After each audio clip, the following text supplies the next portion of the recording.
Okay, today we're looking for the greatest common factor, also known as the GCF. It's the largest number that's shared between two larger numbers. And the first method that we look at is called the bookend method.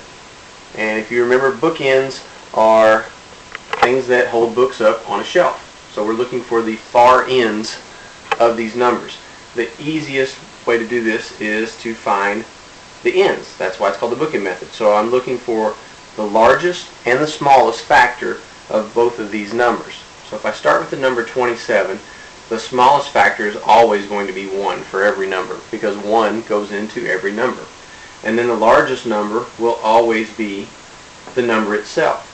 So I know that all of my factors of 27 are in between the number 1 and 27. So they're all going to be within there. I won't have any factors that are larger than 27, and obviously I won't have any factors that are smaller than 1. So this is where you start breaking it down and going through your divisibility rules. And you look and you say, I've got 1, so now I'm going to look at 2. Will 2 go into this number evenly? And if you know the rule for 2, you know that it has to be an even number for 2 to work. 7 is not an even number, 27 is not an even number, so you know that 2 is not a factor of 27. So then you skip forward to 3.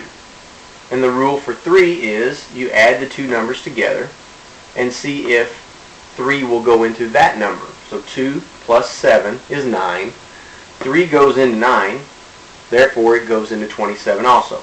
And also, if you know your basic multiplication facts, you'll know that 3 times 9 is 27. And as you can see, I wrote the smaller factor over here. I wrote the larger factor 9 on this end because I'm making my bookends, and I am gradually decreasing the amount of space so I can work my way all the way to the middle and figure out all the factors of 27. So now I go to 4. And the rule for 4 is better for bigger numbers, but you can also just divide by that number to see if it works. So will 4 go into 27 evenly? And it will not, because 4 times 7 is 28. 4 times 6 is 24, so there's nothing there to get close. So 4 doesn't work. Then you ask yourself, will 5 work? Well, the rule for 5 is the number has to end in 0 or 5. It does not, so 5 is not a factor of 27. You go to 6. The rule for 6 is that 2 and 3 have to be factors of the number for 6 to work.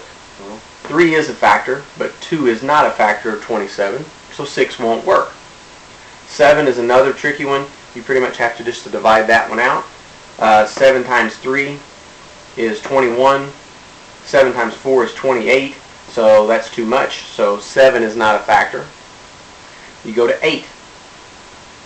8 goes into 27. It gets close. Let's see, 8 times 2 is 16. 8 times 3 is 24. 8 times 4 is 32, so that's too much. So 8 is not a factor as well. So now you get to 9, and guess what? We've counted all the way in between. We've got all the way up to 9. You don't have to write it twice. You know, I've already got 9 times 3 or 3 times 9. It's the exact same thing, so there's no need to write the factors again. So I started on the far ends with the greatest and the smallest factor of this number. Everything has to be in between. So then I went through my divisibility rules until I ended up getting to the middle. I went through 3, 4, 5, 6, 7, 8, and then 9 is already here because 9 times 3 is 27. So these are all the factors of 27. Now as I look at the problem, as I look at 18 as the second part of this problem, I'm going to start it off the same way. I'm going to say smallest factor is 1. Greatest factor is 18. And I'm going to go through my divisibility rules again. Does 2 work? Yes, it does, because it's an even number. 2 times what gives me 18? 2 times 9. So I've shrank my bookends. I was 1 to 18. Now I'm only between 2 and 9. So all the factors are going to be between 2 and 9. So then I go to 3.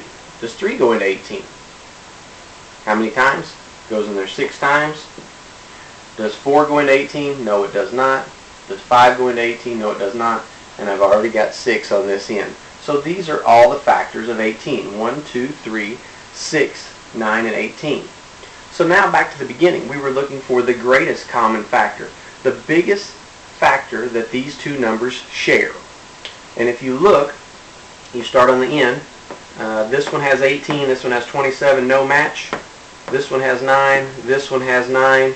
The greatest common factor for these two numbers is 9. And that's how you figure it out using the bookend method. The bookend method will help you find all of the factors as well, because you actually have to use the divisibility rules and count as you go along, and you're decreasing the amount of space that you have in between the numbers as you go along. So the second method, and it may be a little bit easier to find greatest common factor, but not necessarily all the factors. So let me show you this. And we started this in class earlier, and it's called prime factorization.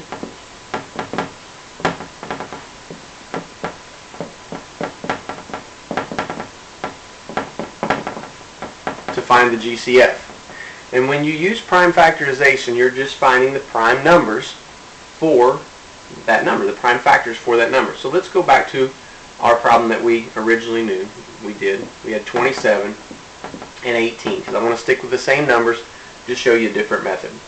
So I'm going to make two branches because I need two factors that multiply together to give me 27. And it makes no difference where you start. If you want to use 3 and 9, that would be the best place to start on this number, because you don't use 1 and 27. You only use 1 if it's a prime number. 27 is not a prime number. So 3 and 9 multiply together to give me 27. 3 is a prime number, so I'm going to circle that, and that's where that end of the branch stops. 9 is not prime, because I can multiply 3 and 3 to get 9. So now the prime factorization for 27 is 3 times 3 times 3. 3 times 3 is 9. 9 times 3 is 27. That's the total prime factorization for 27. Now let's look at 18. On this one, it definitely does not matter which factors you use. If you prefer even numbers, that's fine. If you want to use other numbers, that's okay too. Let's start with 2. Anytime I have an even number, it's always nice to use 2, because 2 is prime, and that end of the branch stops right there. 2 times what gives me 18? 2 times 9 does. But 9 is not prime. I keep my branches going, and I have 3 and 3. Now I'm going to list the factors of 18. But I'm going to do something special down here. I'm going to organize my data just a little bit. I'm going to make some rows.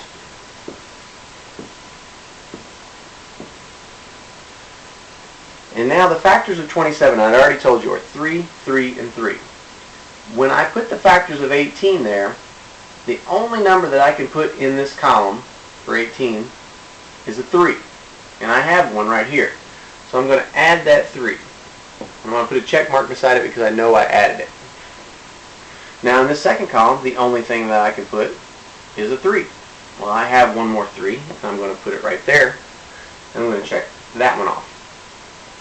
Now in this box, I don't have another 3 as a factor for 18. I have a 2. Well, I'm only going to put like numbers in a column. So I'm going to skip a spot, and I'm going to put a 2 there. Now I have all of my factors in columns. I have 3 times 3 times 3 is 27, and I have 3 times 3 times 2 is 18. So now I'm going to pick one number out of the columns that have matches, that have pairs. So this column has a factor of 3 for each, so I'm going to circle that. This column has factors of 3, so I'm going to circle that. And I don't have any other matches. So now for my answer, I'm going to take 3 times 3, because those are the ones I had pairs for, and 3 times 3 equals 9. Well, that's exactly what I had for the GCF when I did the bookend method. So this method will help you find the greatest common factor, but it will not help you find all of the factors. It only identifies prime factors of the numbers. So you have to be careful. And just remember, you have to have matches, and then you pick one from each column that has a match. And if it were 3 numbers, all 3 numbers would have to have the same factor. And you would just draw another line here, extend your columns down, and continue writing the factors across. So hopefully this helps out. We'll work on this more in class. Good luck.